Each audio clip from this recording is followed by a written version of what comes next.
Sé que con varios me saludé, con otros no. Feliz sábado nuevamente para todos los que se fueron sumando después. Que Dios los bendiga.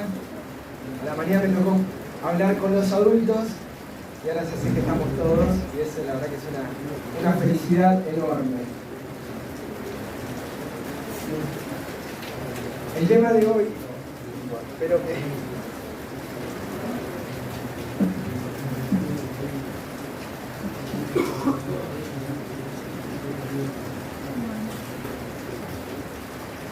El tema de esta tarde es una continuación, y creo que no voy a tener.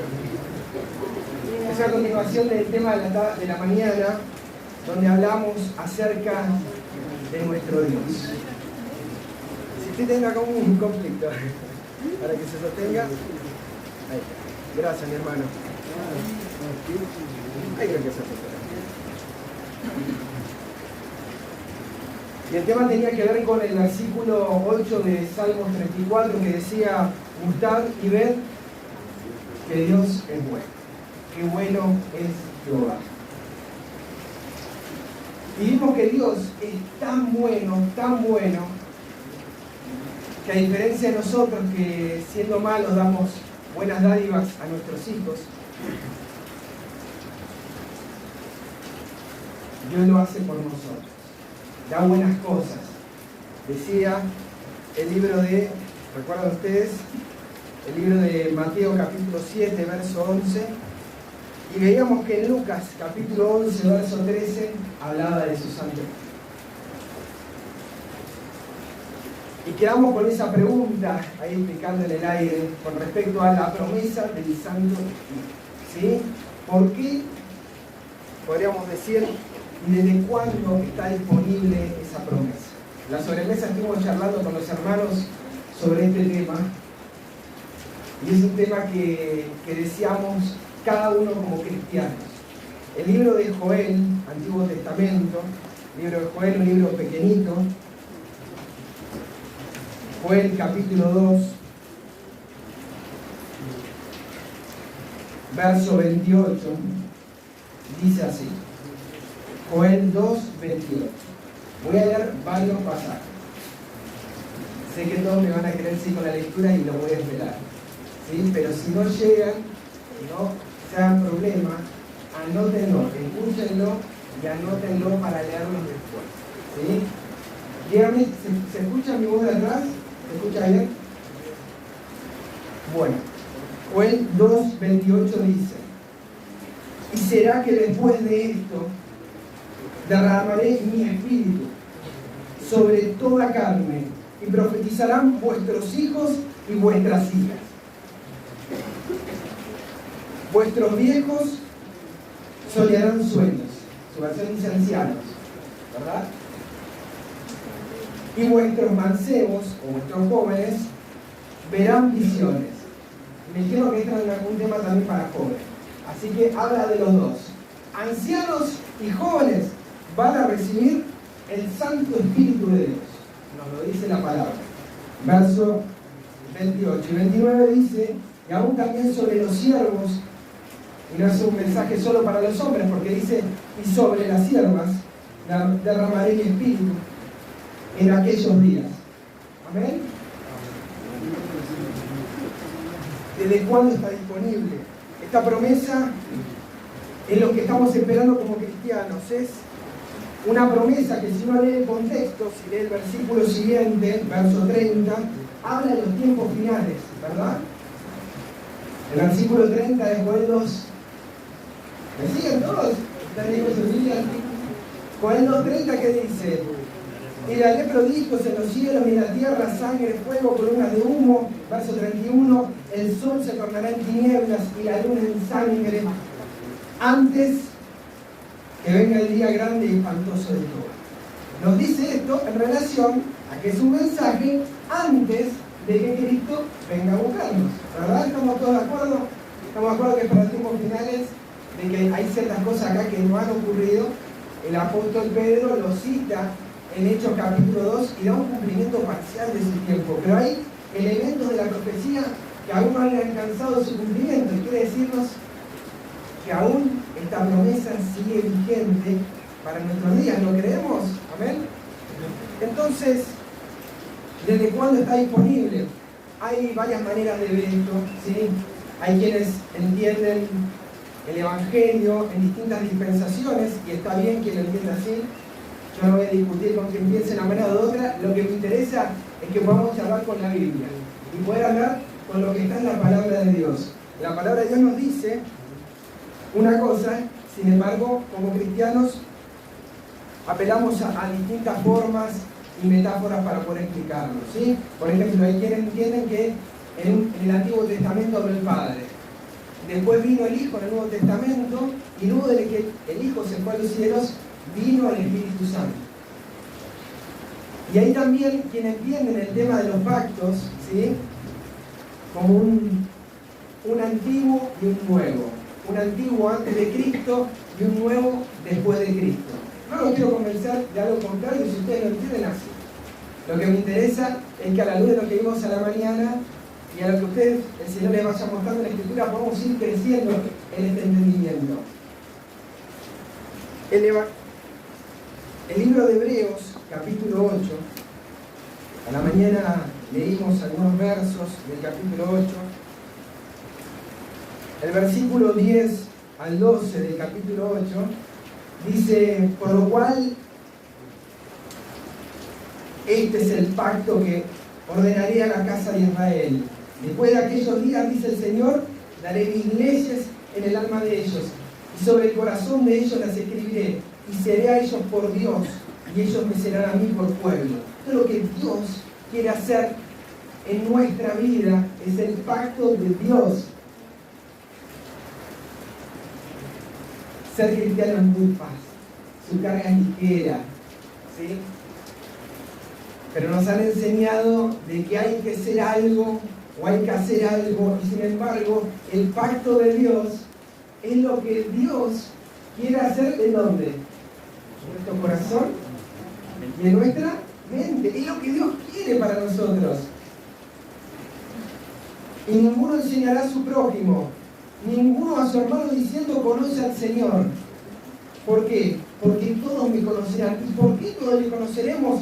Desde el menor, desde el más joven, desde el más niño, del adolescente, hasta el adulto, el anciano. ¿Por qué? Verso 12: porque seré propicio a sus injusticias, y de sus pecados y de sus iniquidades no me acordaré más. Porque Dios es misericordioso. Y no vamos a necesitar enseñar, porque cada uno conocerá que Dios es así, que Dios es bueno, que nosotros, sin merecerlo, Él nos perdona y no se acuerda más nada de nuestras injusticias. Amén.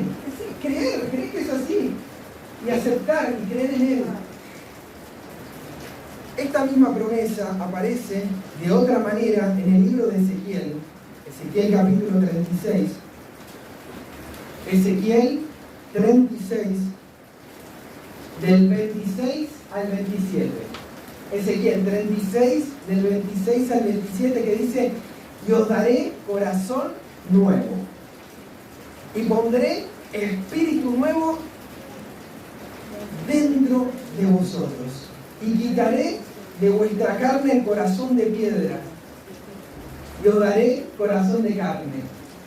Así de sencillo, así de fácil, no es complicado ser cristiano. El Señor lo quiere hacer en nuestra vida. Es así, no hay otra vuelta. Podríamos cerrar acá el tema y esto sería todo. Es lo que quiere hacer.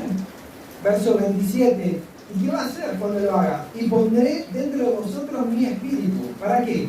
Y haré que andéis en mis mandamientos. Una que recibimos su espíritu, andaremos en sus mandamientos. Y guardaréis mis preceptos, mi versión dice mis derechos, y los pongáis por obra. Este era el pacto de Dios, era lo que Él quería hacer. Quiero poner mi temor en ustedes para que no pequen, para que vivan en santidad. ¿Y desde cuándo esto está disponible? Alguna vez se lo preguntaron, ¿desde cuándo esto está disponible para nosotros? En el libro de Juan, Evangelio del discípulo amado, Juan 7, verso 39, Juan 7:39, nos dice así Juan, porque está entre paréntesis: y esto dijo del Espíritu que habían de recibir los que creyesen en Él, pues aún no había venido el Espíritu Santo, porque Jesús no estaba aún glorificado. Y si leemos el contexto de este pasaje, porque este pasaje nos dice claramente que no había venido, y podemos decir que hubo momentos donde no estaba y que después de ahí apareció el Espíritu Santo, ¿sí? Si leyéramos solo este pasaje, hiciéramos un versículo, una doctrina de solo este versículo, diríamos que es este el momento clave, es la bisagra. A partir de acá, cuando Cristo sea glorificado, aparece el Espíritu Santo. Si leemos del verso 37, vamos a ver un poco el contexto y poder entender qué es lo que el Señor estaba diciendo a su pueblo. Dice: más en el postrero día grande de la fiesta, Jesús se ponía en pie y clamaba diciendo: si alguno tiene sed, venga a mí y beba. El que cree en mí, como dice la Escritura, ríos de agua viva correrán de su vientre. El que cree en mí. Y esto dijo del Espíritu que habían de recibir los que creyesen en Él. Si creíamos, lo iban a tener. Pero ¿qué dice? Pues aún no había venido el Espíritu Santo. ¿Por qué? Porque Jesús aún no había sido glorificado. Jesús lo está diciendo claro: si creen en mí, lo van a recibir. Sin embargo, aún no había venido. Aún sus discípulos no creían en Él. Esto puede sonar, bueno, cristianismo, pero el contexto en el que Él lo está diciendo era en el último día de la fiesta.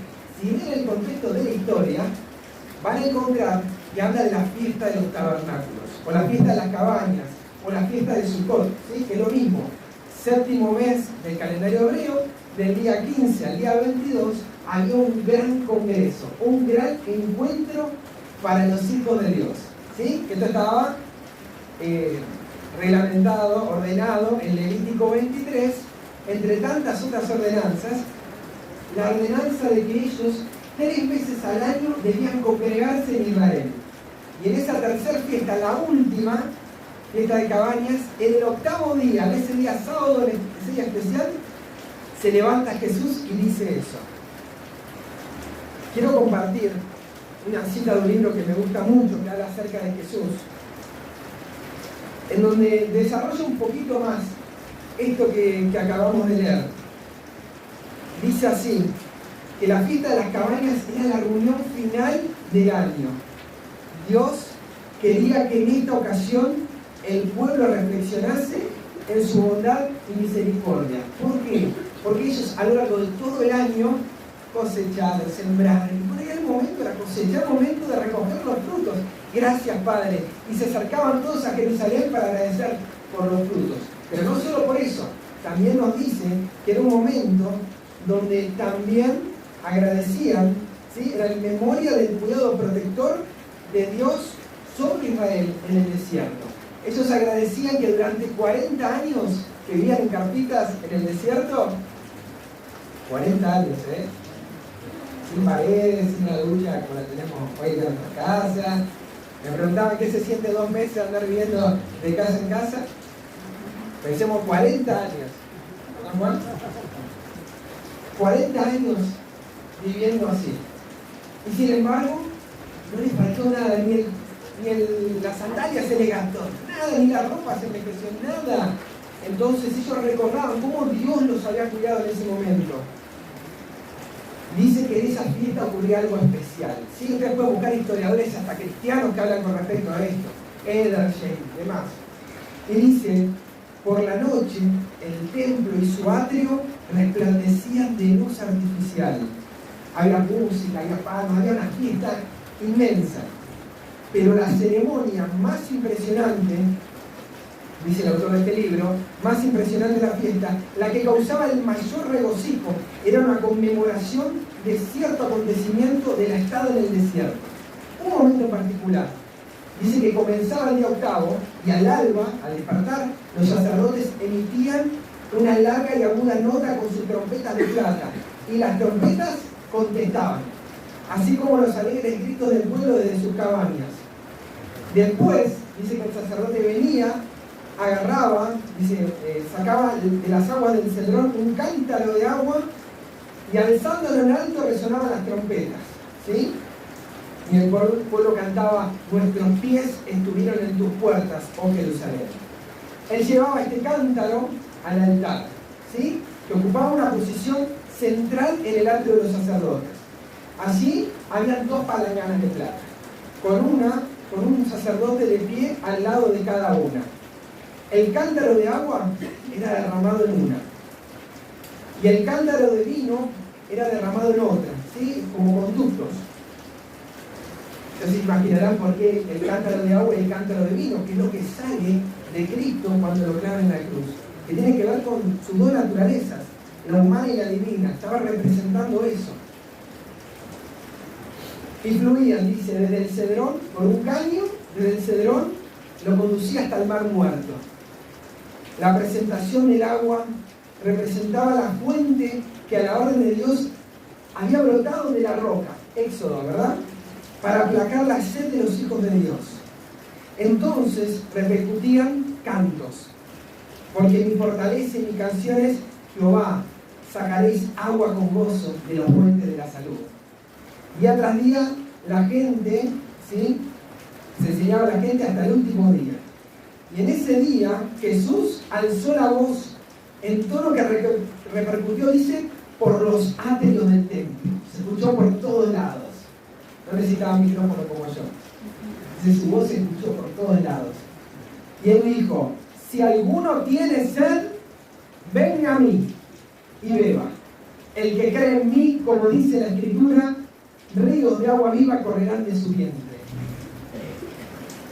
Dice algo que a mí me toca el corazón. Dice: la condición del pueblo daba fuerza a este llamamiento. ¿Por qué? Porque habían estado participando de una continua cena de pompa y festividad. Sus ojos estaban deslumbrados por la luz del color y sus oídos halagados por la mágica música. Pero, no había nada en toda esa ceremonia que satisfaciese las necesidades del espíritu. Nada que aplacase la sed del alma por el perecedero. Jesús los invitaba a venir y a beber de la fuente de la vida, de aquello que sería en ellos un manantial de agua que brote para la vida eterna. Esa roca estaba señalando el acto, ¿no? El sacerdote derramando el agua señalaba el acto de Moisés golpeando la piedra y que saliese y brotase esa agua. Esa roca era un símbolo de aquel que por su muerte haría fluir raudales de salvación a todos los sedientos. Las palabras de Cristo eran agua viva. Así, en presencia de esta muchedumbre congregada, se puso aparte para ser herido, a fin de que el agua de la vida pudiese fluir al mundo. Satanás pensó de que hiriendo a Cristo iba a conseguir una victoria, pero hiriendo a la roca, de la roca herida fluía agua viva. Y dice que mientras Jesús hablaba al pueblo, los corazones se conmovieron con una extraña reverencia, y muchos estaban dispuestos a clamar como la mujer de Samaria, la mujer samaritana: dame esta agua para que no tenga sed. Cuando nosotros venimos acá sedientos con algo más, dame algo más, algo que me llene el corazón. En el libro de 1 Corintios 10, recordamos entonces esta historia, nos recuerda qué cosa: al momento en que ellos habían estado en el desierto y en el que ellos habían roto, habían quebrado esa piedra para que de ella fluyera agua. Jesús le estaba diciendo, ¿qué cosa? El que tiene sed, venga a mí, yo soy la roca, y de su interior correrán ríos de agua viva. En 1 Corintios, capítulo 10, nos dice algo muy interesante el apóstol Pablo. Dice así, verso 1. 1 Corintios 10, 1. Porque no quiero, hermanos, que ignoréis que nuestros padres todos estuvieron bajo la nube, y todos pasaron la mar, y todos en Moisés fueron bautizados en la nube y en el mar, y todos comieron la misma vianda espiritual, y todos Bebieron la misma bebida espiritual. ¿Cómo? Bebieron la misma bebida espiritual. Porque bebían de la piedra espiritual que los seguía. Y la piedra y la roca era Cristo. Es decir, algo que nosotros estamos considerando recién en Juan 7, nos está avisando el apóstol Pablo, para. Buscalo siglos atrás. Porque de lo mismo que estamos bebiendo ahora, te está diciendo Pablo, lo mismo estaban bebiendo en los tiempos de Moisés. ¿Será esto así? Yo no quiero discutirle a Pablo. Pablo me dice así, es así, es un sí, es un amén, ¿verdad? Había una piedra y esa piedra estaba derramando agua, bebida, no física simplemente, sino espiritual. En Juan capítulo 4, hablando de la mujer samaritana,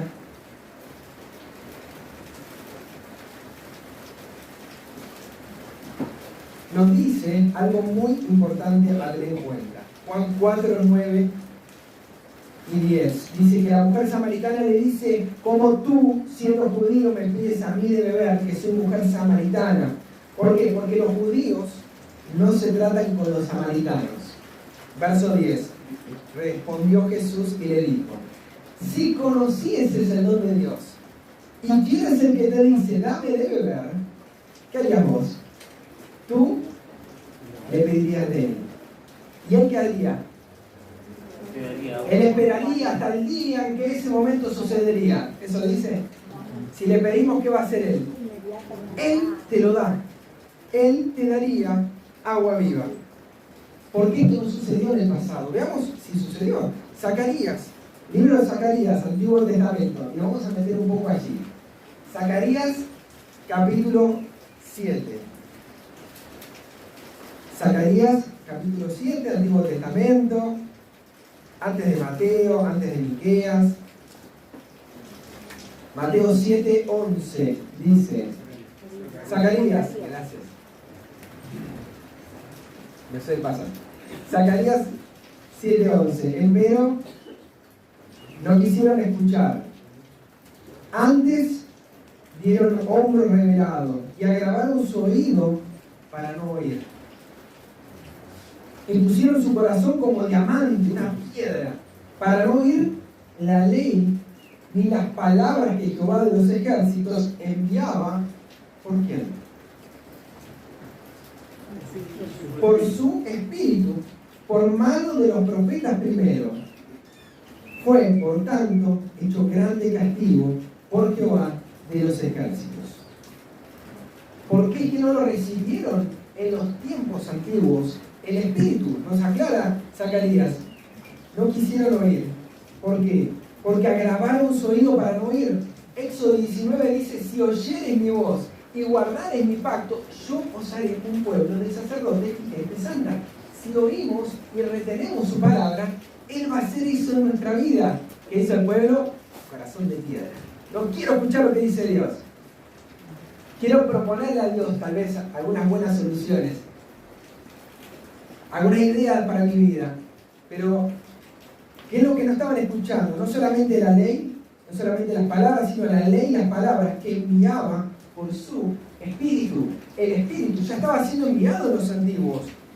Veamos qué dice Isaías, y sigamos complementando este cuadro de la antigüedad. Isaías, capítulo 63. Libro de Isaías, capítulo 63. Verso 11 al 14, que dice: empero acordándose de los días antiguos de Moisés y de su pueblo, diciendo: ¿dónde está el que les hizo subir de la mar con el pastor de su rebaño? ¿Dónde está el que puso en medio de él? ¿Qué cosa? ¿De qué estamos hablando? ¿De qué días estamos hablando? De los días de Moisés, verso 11. ¿Dónde está el que puso en medio de él su Santo Espíritu? 12. El que los guió por la diestra de Moisés con el brazo de su gloria. El que rompió las aguas delante de ellos, haciéndose así nombre perpetuo. El que los condujo por los abismos como un caballo por el desierto, sin que tropezaran. El Espíritu de Jehová los pastoreó. ¡Wow! El Espíritu de Jehová, tiempos de Moisés, los pastoreó. Como una bestia que desciende al valle, así pastoreaste a tu pueblo para hacerte nombre glorioso. Esto es lo que nos dice la Escritura, esto es lo que nos dice la palabra, lo creemos, ¿verdad? Que fue...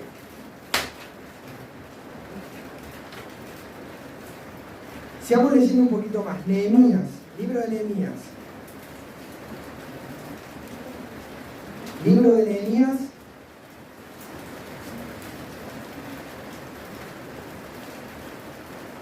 ¿Se escucha bien?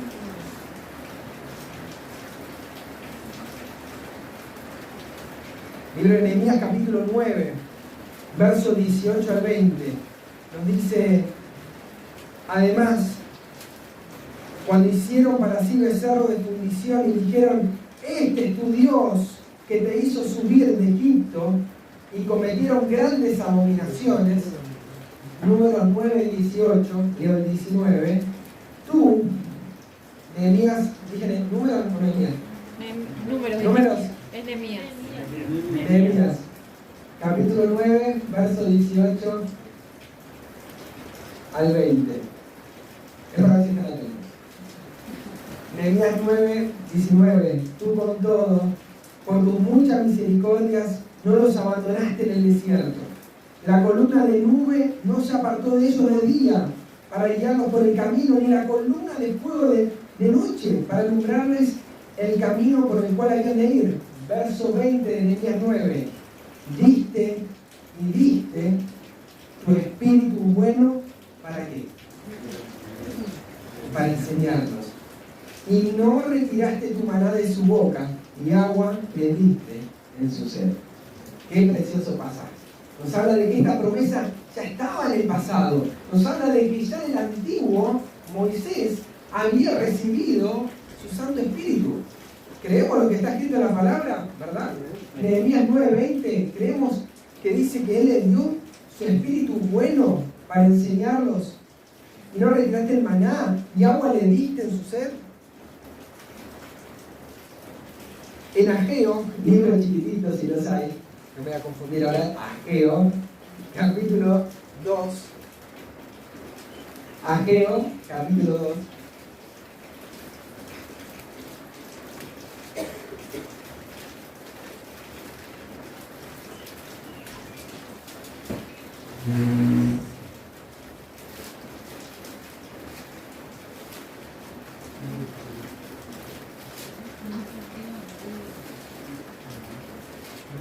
Ageo capítulo 2, después de Sofonías y antes de Zacarías, ¿sí? Para los que lo están buscando y no lo encontraron todavía, no se preocupen, ¿sí?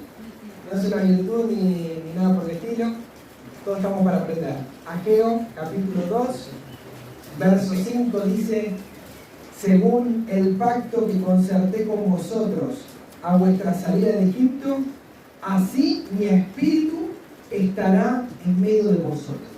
No teman. Es una promesa de que así como estuvo antes, así lo va a estar.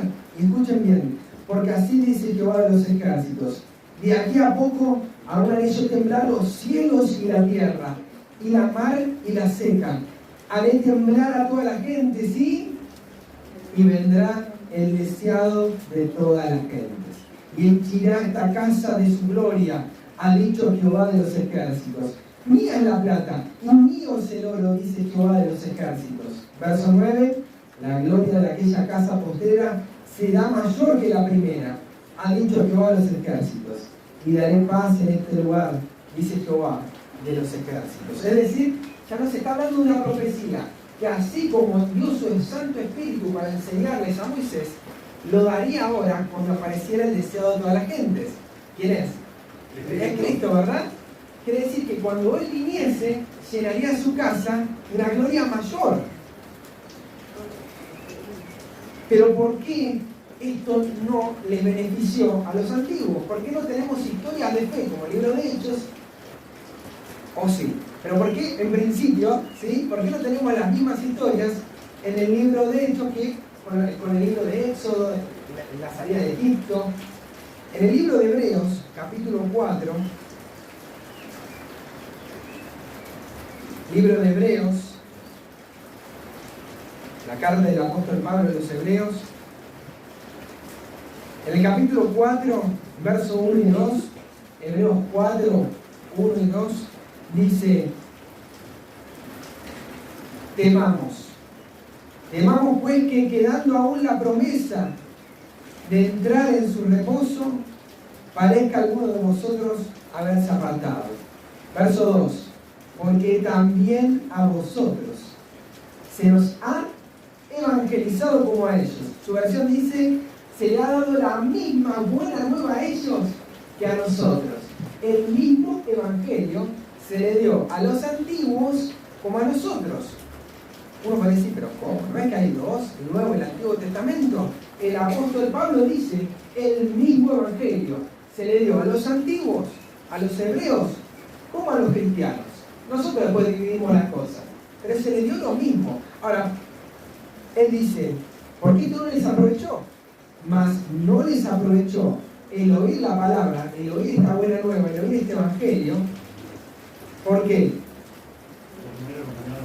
Por no ir acompañado de fe. Totalmente, a ver. Porque no fue acompañado de fe en los que lo oyeron.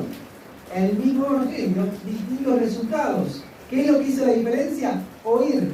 Es tan sencillo como eso.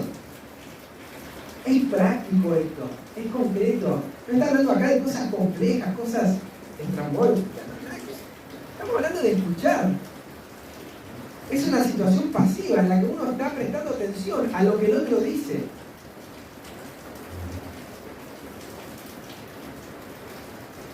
Vamos a ver algunos ejemplos del Espíritu Santo en el Antiguo Testamento, de cómo fue derramado. Primero de Samuel. Sabemos uno que es el caso de Moisés.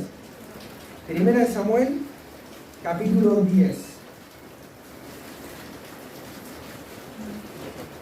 Primera de Samuel, capítulo 10, uno de los primeros libros está en la Biblia, ¿sí? ¿Lo tienen? ¿Están buscando? Perfecto. Primera de Samuel 10, del 9 en adelante, dice: y fue que así como tornó en su hombro para partirse de Samuel, mudó también Dios su corazón. Y todas estas señales acontecieron en aquel día. Y cuando llegaron allá, al collado, he aquí la compañía de los profetas, que venía a encontrarse con él, y el Espíritu de Dios lo arrebató. Y profetizó entre ellos Saúl. Primera de Samuel 10, 9, y ahora estoy leyendo el 10. Dice que Samuel se fue a encontrar con unos profetas y el Espíritu de Dios vino sobre él. ¿Y qué pasó sobre él? Empezó a profetizar. Y el verso 11 nos dice algo muy interesante. Dice: y aconteció que cuando todos los que le conocían de ayer y de antes vieron cómo profetizaba con los otros profetas, el pueblo decía el uno al otro: ¿qué ha sucedido al hijo de Cis? ¿Saúl también entre los profetas?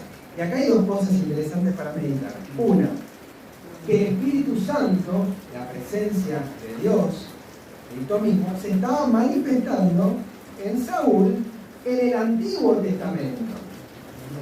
Punto 1. Y punto 2, que no les llamó la atención que los profetas recibieran el Espíritu Santo. Ellos dijeron: ¿Saúl lo recibe como los profetas? Es decir, no les llamaba la atención que los profetas lo estaban recibiendo y que ya lo tenían. Esa no era la novedad para ellos. La novedad era Saúl. Saúl. Sí, Saúl. Saúl lo estaba recibiendo. A la mañana vimos algo con respecto al pacto de Dios y leímos el libro de Éxodo capítulo 6. Y vimos en Éxodo capítulo 6 que el pacto de Dios era lo que Dios quería hacer por ellos. Éxodo 6, versículo 2 al 4. Éxodo 6, del 2 al 4. Busquemos en la Biblia, hermanos, para poder encontrar respuestas en la Biblia. Yo sé que podríamos estar acá hablando de cosas muy lindas, pero las respuestas las tenemos que tener en la palabra de Dios. Y dice Éxodo 6: habló todavía Jehová a Moisés y le dijo: yo soy Jehová. Y aparecía a Abraham, a Isaac, a Jacob, bajo el nombre de Dios omnipotente. Mas en mi nombre Jehová no me notifica a ellos. Y también, algo que no hizo, darle el nombre, pero algo que sí hizo con Abraham, Isaac y Jacob, verso 4, y también establecí mi pacto con ellos. ¿Con quién? Con Abraham, con Isaac y con Jacob. De darle la tierra de Canaán, la tierra en que fueron extranjeros, en la cual peregrinaron. Es lo que Dios quería hacer algo por ellos, y en ellos. Abraham, a Isaac y a Jacob. Ahora, si leemos lo que dice el apóstol Pablo en Gálatas 3, vamos a ver a qué se estaba refiriendo con este pacto. Gálatas capítulo 3. Yo lo quiero remontar bien hasta lo antiguo, por lo menos hasta Abraham, para tener registros bíblicos. Gálatas 3.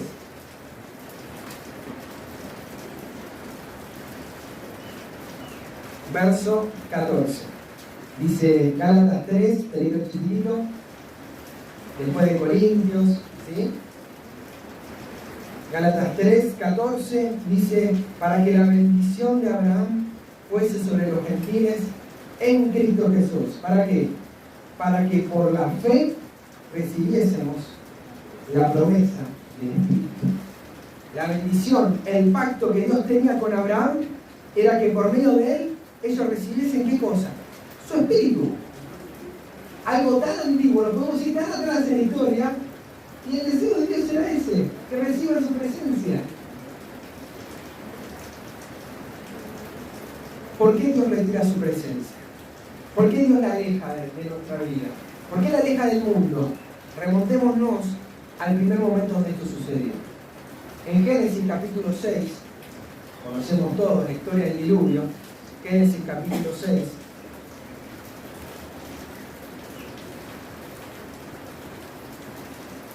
Génesis 6, verso 3, primer libro de la Biblia, dice, y le dijo Jehová, no contenderá mi espíritu con el hombre para siempre. ¿Por qué? Porque es que su espíritu no podía contender con el hombre. ¿Por qué no podía estar su espíritu en la humanidad? Continuamos leyendo, dice, porque ciertamente él es carne, mas serán sus días 120 años. Y si leemos el verso 5, dice, y vio Jehová que la malicia de los hombres era mucha en la tierra, y todo designio de los pensamientos del corazón de ellos era de continuo solamente el mal. Eran las decisiones de ellos, era que sus pensamientos iban de continuo al mal, que no buscaban otra cosa, que la presencia de Dios no podía estar en su medio. ¿Y qué hacía Dios si ellos no lo querían? Si ellos buscaban pensamientos de mal y no pensamientos de bien, que proceden de Dios. ¿Qué va a hacer Dios? Nos dice acá, su espíritu no contenderá para siempre. Su espíritu se retiró en aquel tiempo. Y sabemos también que su espíritu se retirará de la tierra en los días finales, cuando el ser humano haya decidido y haya sellado su suerte en que sus pensamientos sean también de continuo al mal.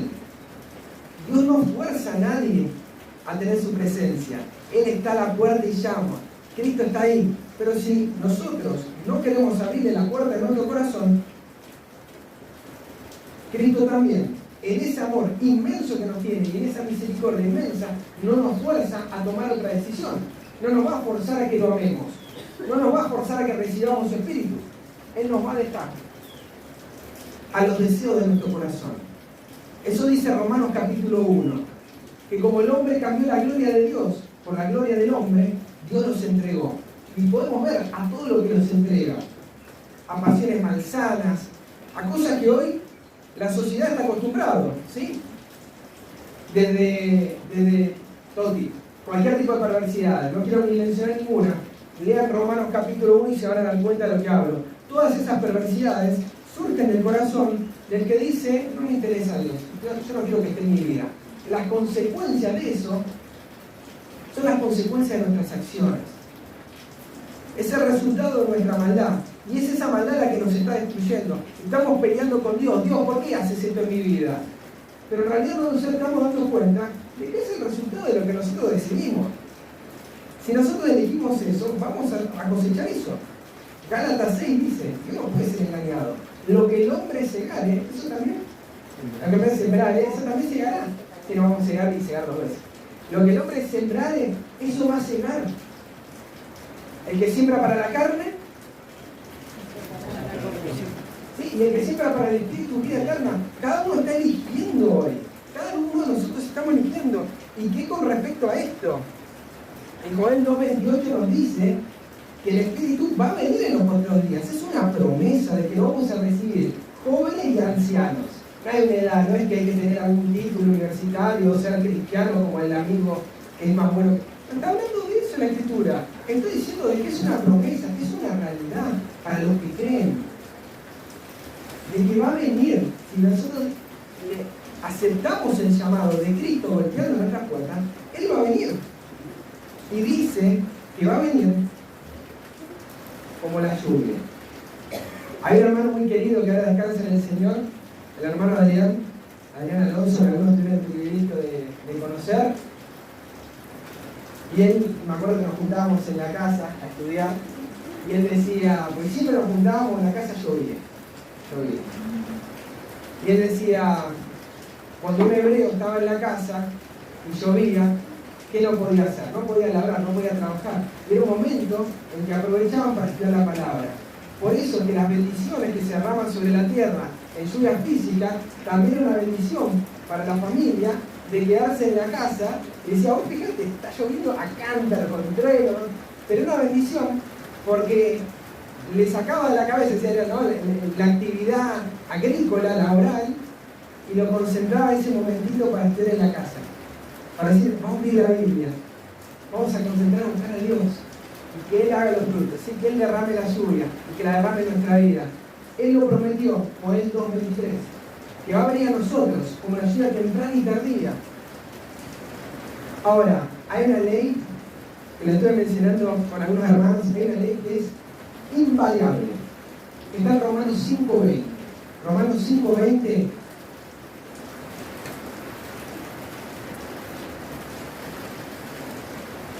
Libro de Romanos, después de Hechos.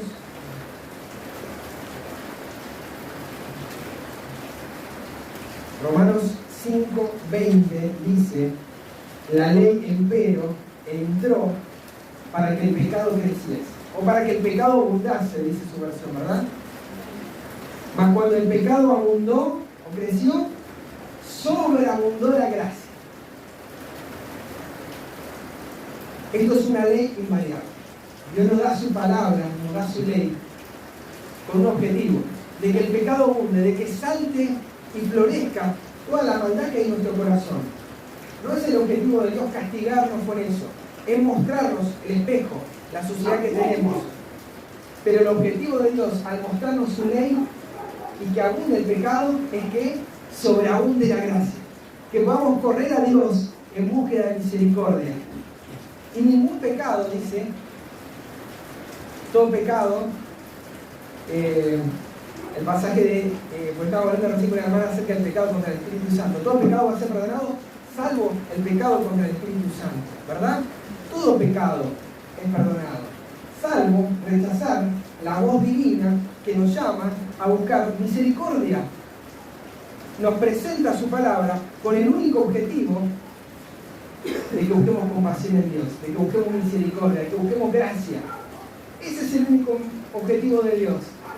Es un ayo que nos lleva a Cristo, la ley.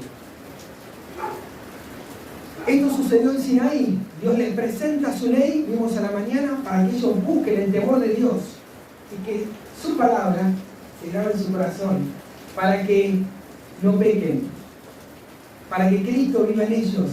Esto vemos después en el Pentecostés, Hechos capítulo 2, reciben el Espíritu Santo. Y sabemos por la profecía de que eso va a ocurrir. Aparece la ley y nos presenta su palabra. El pecado abunda, reconocemos nuestra condición y apelamos al Señor. Gracias.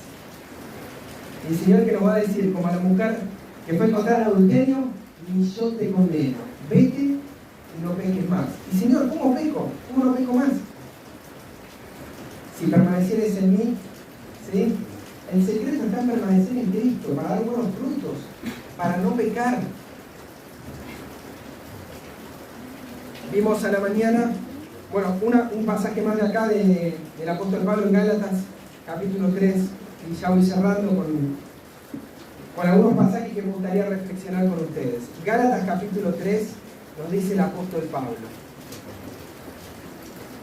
Gálatas capítulo 3, verso 1. Gálatas 3, 1. Oh Gálatas insensatos, ¿quién os fascinó para no obedecer a la verdad? Ante cuyos ojos Jesucristo pues ha descrito como crucificado entre vosotros. Y dice Pablo, esto solo quiero saber de vosotros, ¿sí? Esto solo. A ver, respóndanme. ¿Recibisteis el Espíritu por las obras de la ley? ¿O por el oír de la fe? ¿Cómo lo recibieron? Insensatos. Nos está diciendo también a nosotros Pablo. ¿Cómo lo recibimos? Vimos las historias. ¿Cómo lo recibimos? ¿Cómo el Señor lo promete?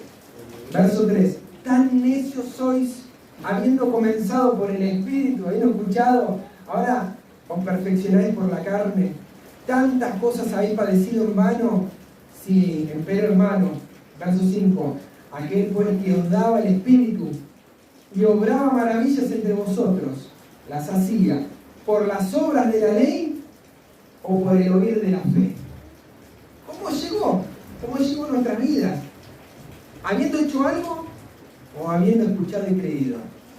Así de sencillo. ¿Cómo es que ocurrió esto? El Señor nos dice que tiene muchos deseos de darnos buenas cosas. Así como los padres, aún de lo peor, dan buenas cosas a sus hijos, nuestro Padre Celestial quiere dar buenas cosas a nosotros. Nos quiere dar su Espíritu. Y hay una promesa maravillosa en la Escritura. Dice que vendrá como la lluvia, ¿verdad? Ese Espíritu. Oseas, libro de Oseas, capítulo 6. Y conectándolo un poquito con el mensaje que dio el hermano Javier a la mañana, acerca de conocer a nuestro Dios. Oseas, antes de Joel y después del libro de Daniel, Oseas capítulo 6, verso 3, nos dice, y conoceremos y nos estancaremos en el conocimiento de Dios. 6. ¿Cómo dice? Y proseguiremos, y conoceremos, y proseguiremos en conocer a Jehová. Nadie diría que lo alcanzó. ¿Sí? El apóstol Pablo dice, si alguno cree que sabe algo, aún no sabe nada como debe saber. Somos alumnos. Hoy el hermano decía, dejamos de ser docentes para ser alumnos, ¿verdad? Ahí Juan estaba hablando. Estamos en la escuela de Cristo y estamos conociendo a Dios y le vamos a proseguir conociendo. No hay un límite a esto. Estamos para la eternidad y acá en la tierra seguimos prosiguiendo conociendo a Él. Y dice, como el alba está aparejada su salida, como el alba está dispuesta o el sol está dispuesta para el alba, ¿no? Y vendrá. ¿Quién? ¿Quién vendrá? Conoceremos a Jehová. ¿Y qué vendrá? Vendrá a nosotros. ¿Quién? ¿Quién es el que viene a nosotros? Vendrá Jehová a nosotros. ¿Cómo qué? Como la lluvia tardía y temprana a la tierra. ¿Cuándo? Pedid y se os dará. Llamad y hallaré. Buscad. Bueno, creo que al revés, ¿no? Estoy cambiando la frase. El Señor está diciendo que lo busquemos, que le pidamos. Y si le conocemos y proseguimos conociéndole, Él va a venir a nosotros como la lluvia. ¿No es maravilloso esto? Realmente, esto a mí me abrió la cabeza en muchos sentidos. O sea, no era algo solo del antiguo. Pero, ¿qué está ocurriendo, hermanos? Y me gustaría finalizar, porque la vida eterna está ahí, en conocer a Dios. Dice Juan 17:3. Y esta es la vida eterna, que te conozcan a ti, el único Dios verdadero, y a Jesucristo. Esta es la vida eterna. Ahora, me gustaría finalizar con unos pensamientos en relación a esto. Y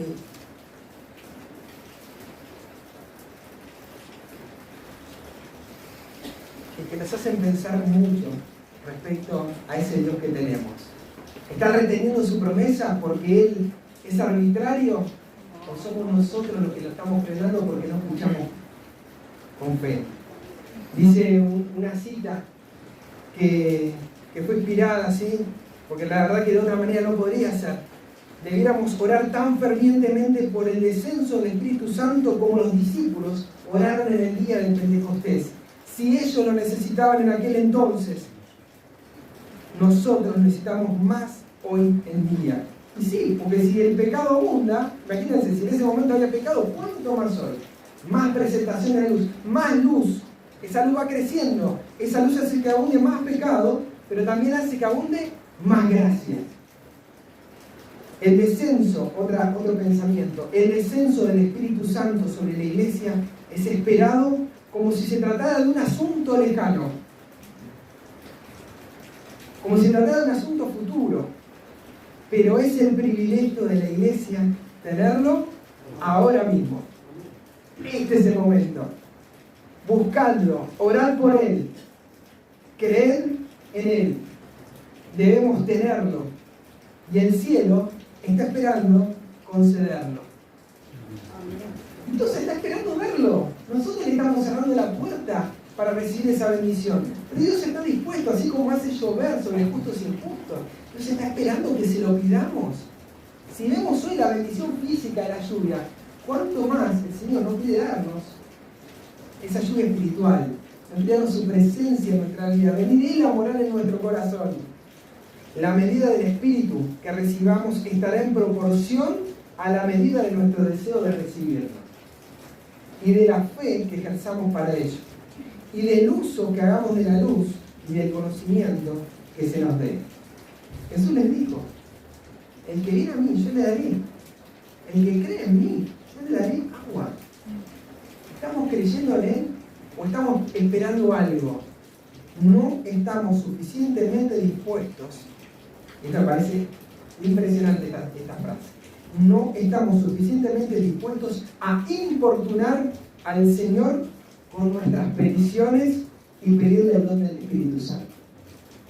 Creemos que lo estamos importunando a Dios, que lo estamos molestando a Él. Oh, otra vez viene el otro a pedirme. Otra vez. ¿Será que sentimos eso de Dios? De que lo estamos cansando, de que nuestras oraciones ay, otra vez con tu promesa, siempre. O empezamos a ver como realmente es un padre que nos pide algunas cosas en nuestra vida. ¿Qué es eso, Dios? No es otra cosa, es un papá que nos quiere dar lo mejor. El Señor quiere que lo importunemos con este asunto. Quiere que insistamos con nuestras peticiones ante el trono. Y saben, estas oportunidades son oportunidades preciosas. Todas las oportunidades son ideales. Cuando nos levantamos a la mañana, gracias Padre por tu misericordia. Gracias por tu bondad. Gracias por permitirme respirar, tener vida. Creemos que podemos tener vida sin Dios. Es la mentira de la serpiente. No moriréis, seréis como dioses. Es la mentira de que nosotros, separados de Dios, podemos vivir. Sí, podemos tener un breve periodo de experiencia física, pero no es vida. Pablo dice en Hechos 17, en Él vivimos, en Él nos movemos, en Él somos. Nuestra respiración es un regalo de Dios. Cada vez que aspiramos, exhalamos, es un regalo de Dios. Una maquinaria física que se mueve, que no es producto del azar. Es Dios el que nos mueve. Y ese es el mismo Dios que nos quiere dar vida. ¿Lo importunaremos hoy? ¿Será que hoy será ese día que nos decidiremos a escuchar y a creer en Él? Que así sea, mis hermanos, que Dios nos dé ese espíritu. Y que hoy podamos abrir este corazón y no quede duro, endurecido por las cosas de la vida, sino que realmente dispuesto a recibirle. Que Dios nos bendiga. Amén.